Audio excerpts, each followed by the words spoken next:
Welcome to another edition of VLGA Connect. On today's show, we're going to check in with the CEO of the Victorian Planning Authority to see how their work has changed due to COVID-19. Stuart Moseley is our guest today.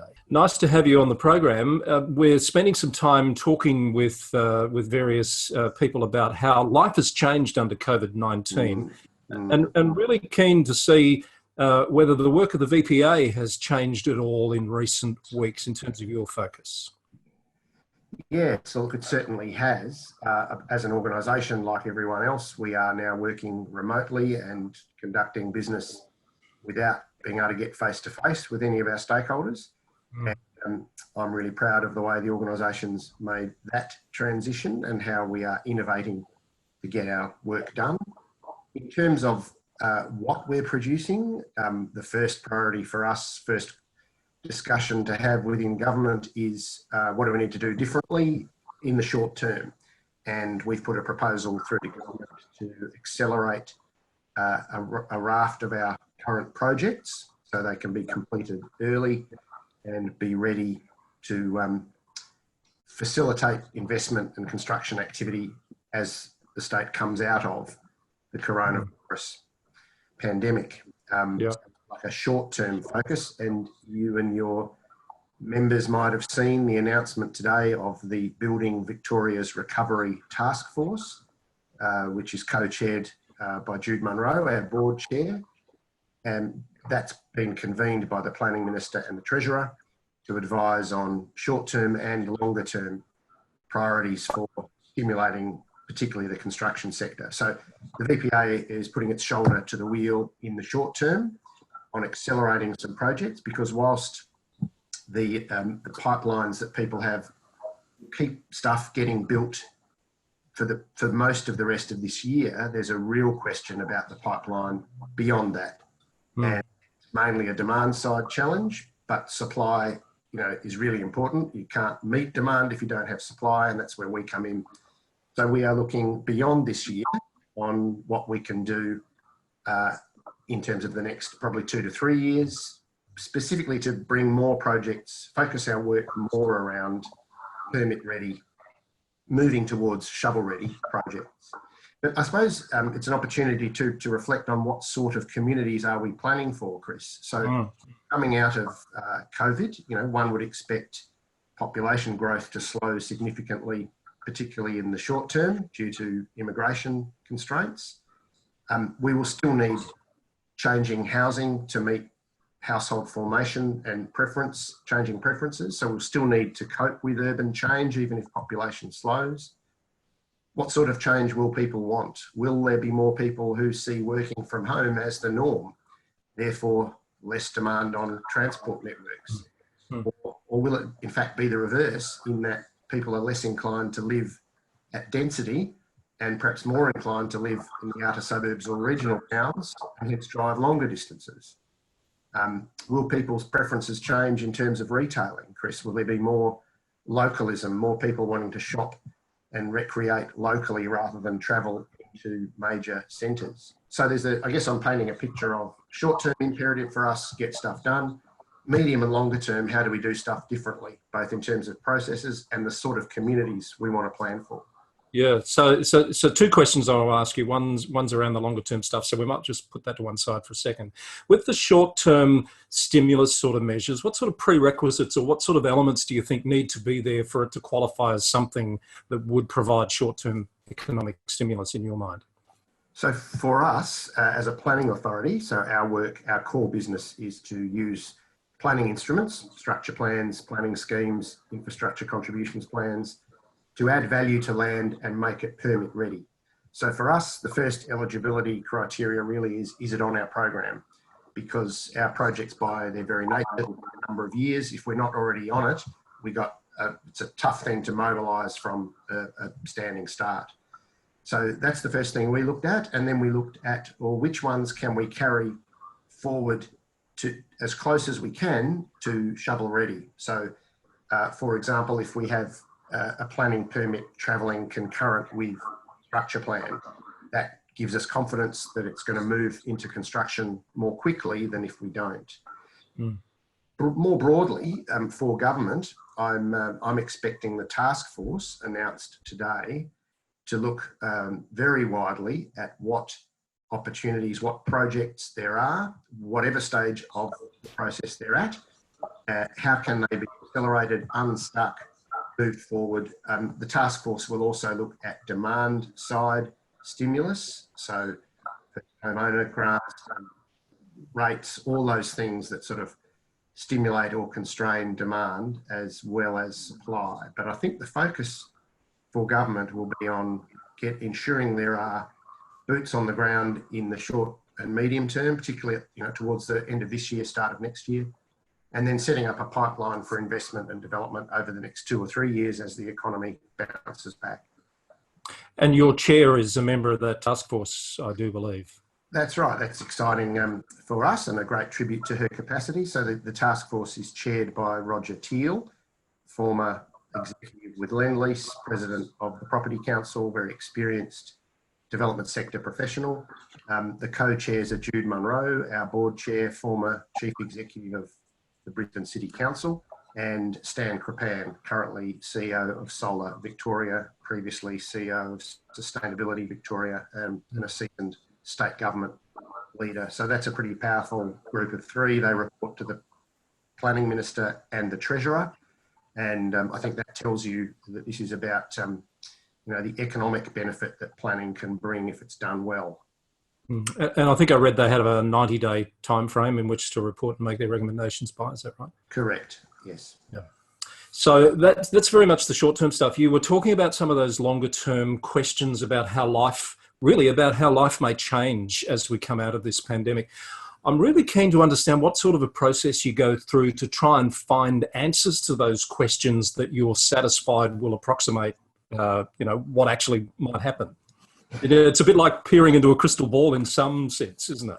It certainly is. And one can be certain that the further out you go, the less reliable your estimates are of what's actually going to happen. So the key for us is planning to future-proof future innovation. So we don't build communities, it's the private sector in the main that builds them, and it's local government in the main that manages them and coordinates them. So our role is to create planning frameworks that cope with change in a positive way. So the state government talks a lot about 20-minute neighbourhoods. That's a pretty strong construct. The principle there being you try and put as much of what a household needs within 20 minutes travel time, preferably by walking, cycling or public transport. Now that principle is pretty robust and ought to help us cope. If you have more things closer together, more density, more diversity, more choice, more activity, you give people more opportunities for change in how they work and where they work, as well as high quality public spaces close to where they live and local retail services. So I mentioned earlier there's some anecdotal evidence, if indeed that's not a tautology. There is some indication that people may be reluctant to go into larger centres where there are more people rubbing up against each other and might be more comfortable doing their weekly shopping at the local main street. Now, if you live in inner Melbourne and parts of middle Melbourne, that's something you can do quite readily.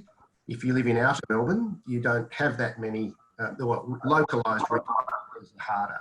So how can we plan communities where people have more choices locally without undertaking travel or mixing that they might see as unsafe for a while to come yet? Assuming you reach conclusions on all of those points that you're comfortable with as being accurate enough to move forward, how should we expect to see that reflected in the future within the system, do you think? Well, in our world, we are very keen on innovation. So we like planning instruments to be flexible, adaptive and responsive rather than straitjackets, codes, black letter law. So we're going to be putting more energy into drafting structure plans that encourage positive innovation. And I know there's an important balance there because as responsible authorities, councils need to know, they need to have a framework that they can ensure adequate performance of development, but we also want to be able to adapt to changing preferences. And the building industry is very good at innovating, much better, dare I say it, than large bits of the public sector. And so we don't want our plans to be a barrier to innovation. If industry can see a way to build, for instance, we're likely to see, I think, a slowing in demand for very high density, high rise living. In fact, we were seeing that before COVID. But at the other end of the spectrum, we have an abundance of low density detached dwellings. And that form of development is difficult to service with public transport and has other issues. What we're missing is the stuff in the middle, the sort of low to medium rise walk-ups, which might be row dwellings, terraces, 3 or 4 story townhouse or low-rise apartments.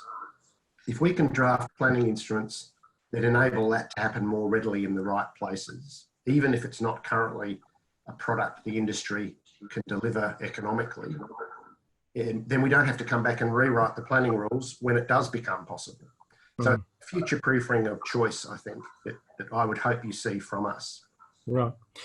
Makes a lot of sense, and it's something I think we could probably spend a lot more time talking about, more time than we have today. I do want to get to a question that's a little more specific. So VLGA members were asked to submit some questions for this segment. And without reading the question verbatim, I think if I can summarise the issue, that some councils, and one in particular, has a planning scheme amendment on foot now. They're about to make a determination on it. And I think councillors are understandably asking the question, should we be taking a step back in light of COVID-19? Should we be looking at the use of land, particularly in this case, it's in proximity to a major medical centre, and questioning whether these amendments are actually going to deliver the right thing for the future that is clearly changing before our eyes? Does that make sense, Stuart? And how would you respond to that? So it's a good question. I guess planning processes take a lot of time, and the one in your question I know has been on foot. It was initiated by council and then carried forward by the VPA, and it's been on foot for I think 5 years now, and it's still not finished. So the next stage is to actually consult the community on the proposal. So I'm consistent with my earlier comment that councils keep pressing forward where a project can be pushed through to make a development opportunity happen. Keep pushing forward, but build in options. So that particular one, I know, has because we worked on it, has provision for an employment area of commercial mixed use land of about 1,000 jobs, as well as I think about 1,000 dwellings. It seeks to achieve a mixed use walkable community. It is close to services. Whilst it is close to medical, health and education facilities, it's not needed for those. There is a state master plan for that area that is very clear about where health and education should go, and there's plenty of opportunity for that. So I would be saying to councils, where you have a project moving through the cycle of planning projects and you can push it along more quickly and you can future-proof some choice into it, that's what you should do. I'm not aware of any immediate land use needs of the type that would stop a project. So for example, health infrastructure, there is no identified demand for more land to accommodate health infrastructure arising from COVID-19. So there isn't any reason arising from COVID to stop doing what we're doing. In fact, there may be a reason to speed it up. But we should always be asking the question, is this the best outcome? And if not, how do we build in a better outcome? But, you know, processes do take time. And so now probably the imperative is to move things along if they're safe rather than slow them down.